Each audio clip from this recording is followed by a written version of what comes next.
break the tire loose. So what I like to do is take the valve stem nut off, and I use these valve caps that have a valve stem tool built into them, because then I don't have to wonder where I can find a valve stem tool. And the first thing you do is pull the valve stem out.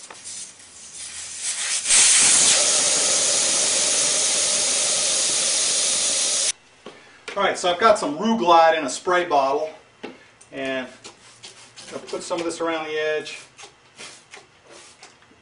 because this makes life easy.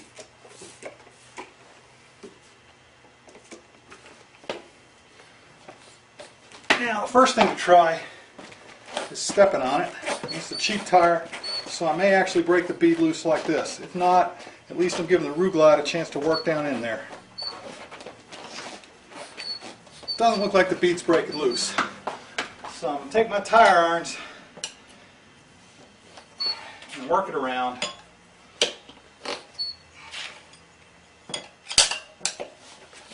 There it goes. Okay, now with a good tire, this is a Chen Sheng tire I bought in Enid, Oklahoma on my way to the jailbreak last year. But with a good tire, it's quite a bit more difficult than that. Okay, so now you need to break the bead loose on the other side. You don't want to lay the thing on the disc. So let me get my Rouglide.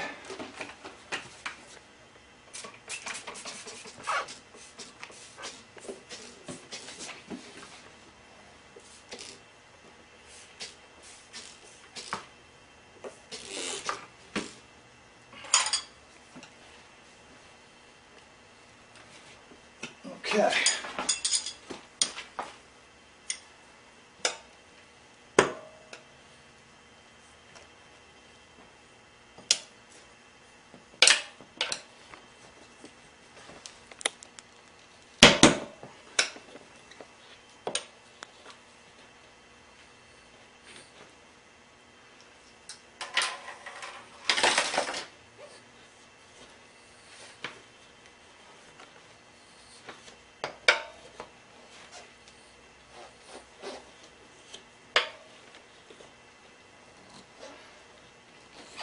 Alright, having a little trouble. There's a couple of things we can do. Alright, one of the things we can do is I've got this trash can made out of a 20-gallon drum, and it's got a piece of hose on it.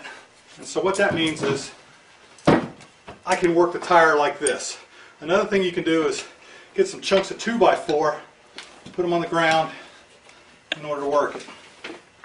So I'm going to just kind of work the bead here. Might have to put a little more Rouglide on there.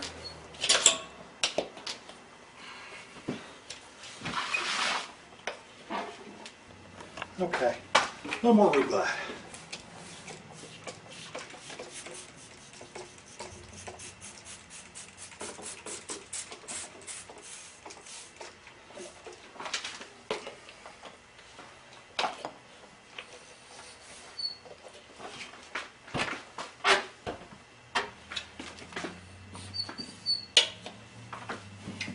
These rims are the toughest rims I've ever seen on anything.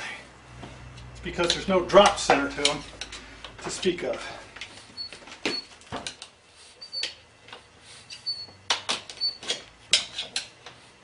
Ah, there we go. Okay, so the beads pop loose. All right, now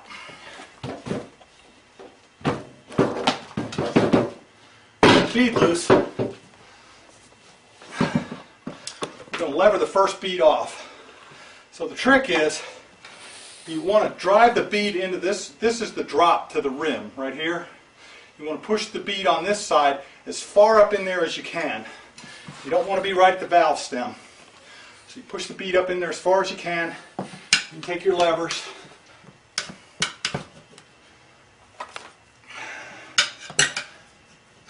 This time we go with 3 irons. Usually one of them just falls out.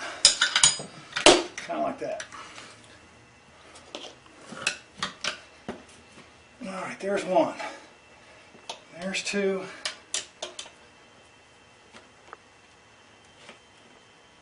Oh, come on. There we go. There's 3. You don't want to put pressure on the disc because you'll warp it. Alright, that got it. So now, there we go. So the first bead is off. So the first bead off, got to get the tube out. Push the valve stem in.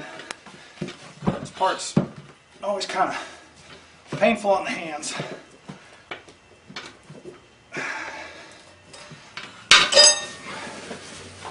Okay, there's the tube.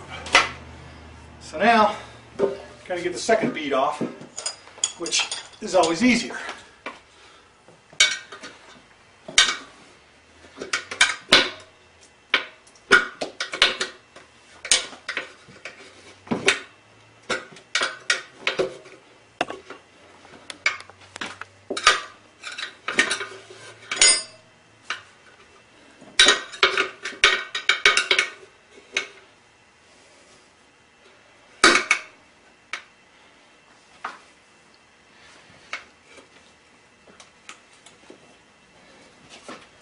Okay, once you get this guy started, normally, Lordy, once you get it started, normally you can just break it off the tire. I mean, break it off the wheel.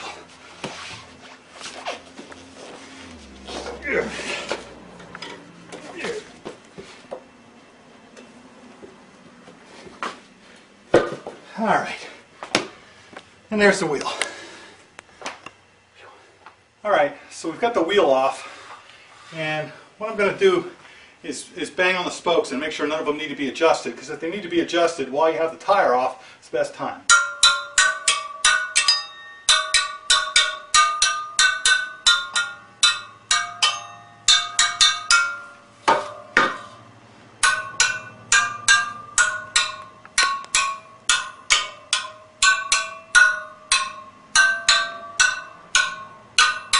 Okay, none of the spokes are dead, so you don't get to see tightening the spokes. Okay, while we've got the wheel off, it's a good time to check the wheel bearings. So to do that, you stick your finger in there. Actually, you remove the cup, and you stick your finger in there, and you can feel the wheel bearing rotate. And if it feels real graunchy, it needs to be replaced. So this guy feels pretty good. That guy feels really good, and we'll do the carrier bearing as well. Oh yeah, that feels fine. Okay, alright, so I've got the tire here, bought it mail order, save money. So the first thing I want to do is remove the sticker, and then want to kind of bang it a little bit and see if there's any crud that's gotten in it, because if you get, I don't know, leaf crud or something gets kicked up in it from shipping or the garage or the carton that's shipped in or in the factory, I mean the warehouse, that crud can get in your tube and give you a flat. So I always like to try to get rid of that stuff. In this case, I got a piece of crud right here I'm trying to get. And I got it. Okay. So now, the thing you want to do is find the direction of rotation and the balance mark. I gotta get my glasses for that.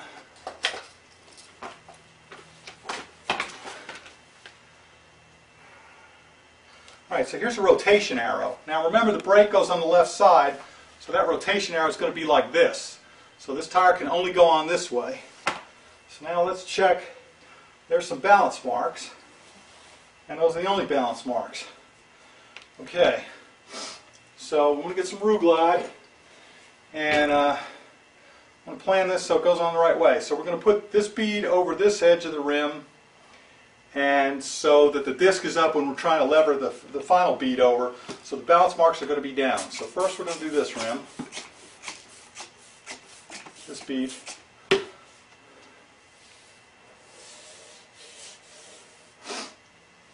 And we'll worry about getting the balance marks in the right place in a minute. Okay, so now, oh yeah, the drop center. This is the drop center, and you want to make sure this is not much of a drop center when you compare it to a lot of other wheels. You want to make sure you have a rim band or at least some duct tape or electrical tape around there and a hole for your valve stem. You don't want the spoke nipples to be touching the tube because they will wear holes in it. Okay, so now back to the tire irons.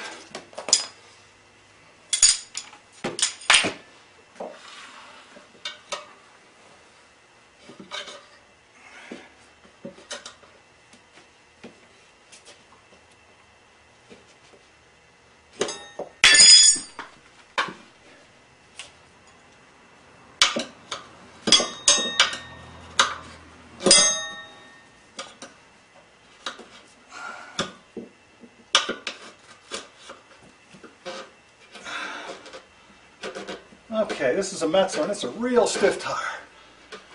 Probably should have put it in front of the space heater for a while. Loosen it up. Okay, so we've got a couple tire irons in there, and with any luck, the bead's going to pop over. There we go. Okay, there. So we've got the first bead in. Try not to lose the tire irons inside the tire. Right. Okay, so now I'm gonna reuse this tube. So before I do, I'm gonna blow it up.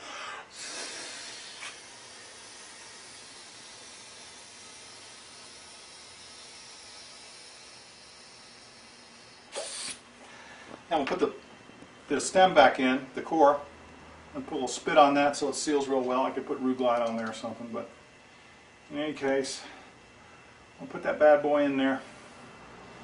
Then I'm going to look at this tube real carefully.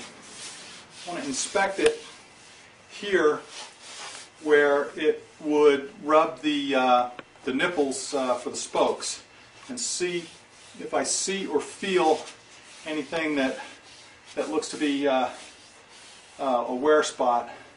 And I think we're doing okay.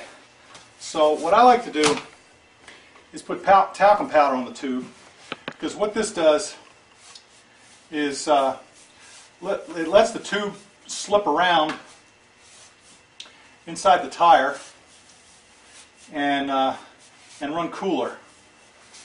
So what I do is put some on the inside, kind of rub it around with my hand. I do this every time, so where did all the talcum powder go from last time? It just kind of got used up, I guess. Okay, so now I got a bunch of talcum powder on there. And now I'm going to fit it in the tire. So I have to find the valve stem hole, and I'm going to let some of the air out of this, but not a whole lot.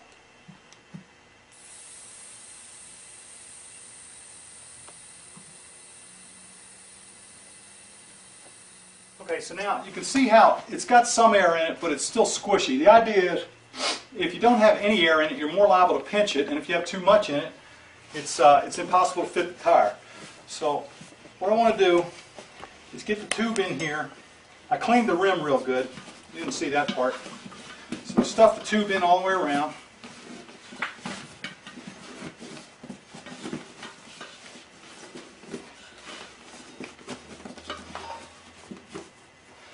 Okay, now it's a kind of difficult part, and that is getting the stem, the valve stem, to come through the hole. And different people have different methods.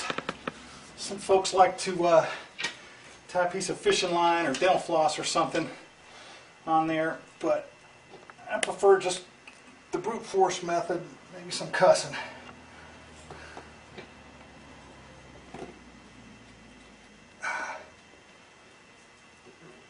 Okay, I got it.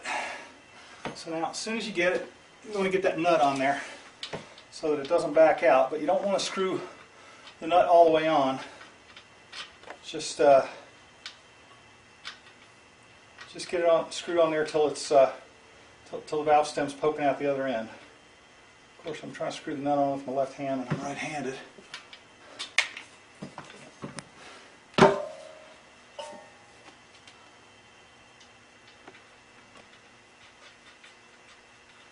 Okay, now the fun begins.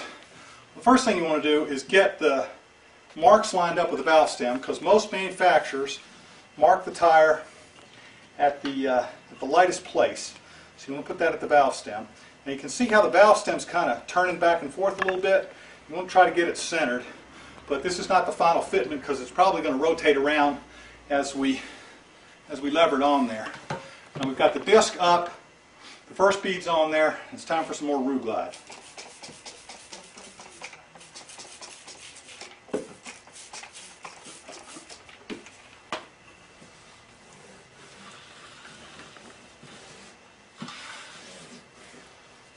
Alright, now the fun begins.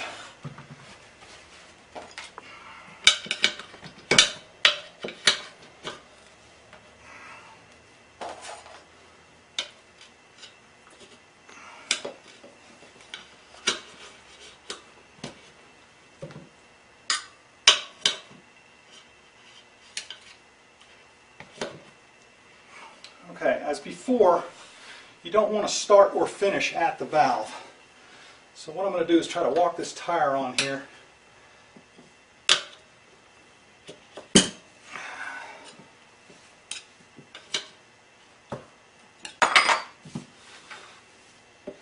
Okay, we're coming past the valve now.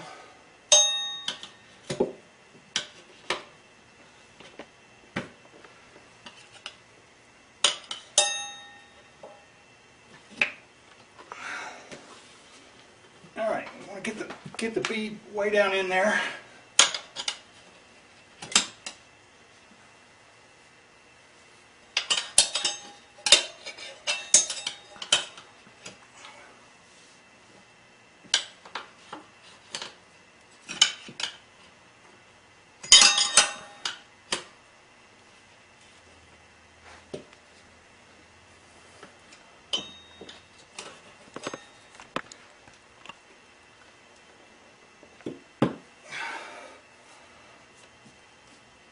Alright, here's where it starts getting tricky.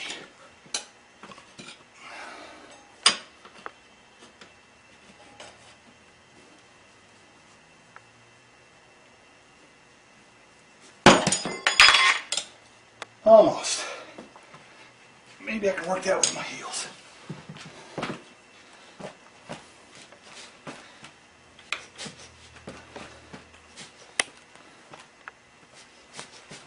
Nope.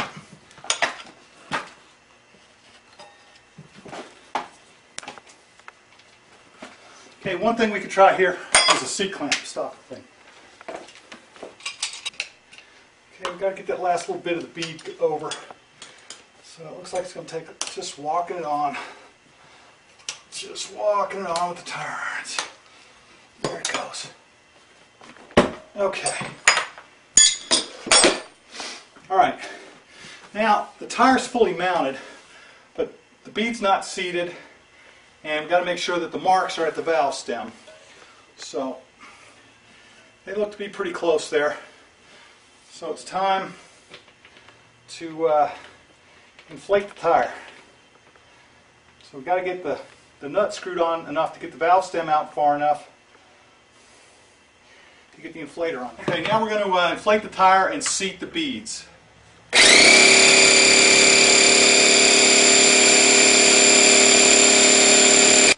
Okay, so you know the beads have been seated when you can see this edge here. You see this little line is equidistant from the rim all the way around, and it is on both sides. There's a couple of things you can do if it won't seat. Of course, if you use Rue Glide, it'll seat easily, but if you don't, sometimes you can pick up the tire and beat it where it didn't come out, whatever. Anyway, I run it up to 50 pounds, which is not where I'm going to run the tire, and I tighten the nut up.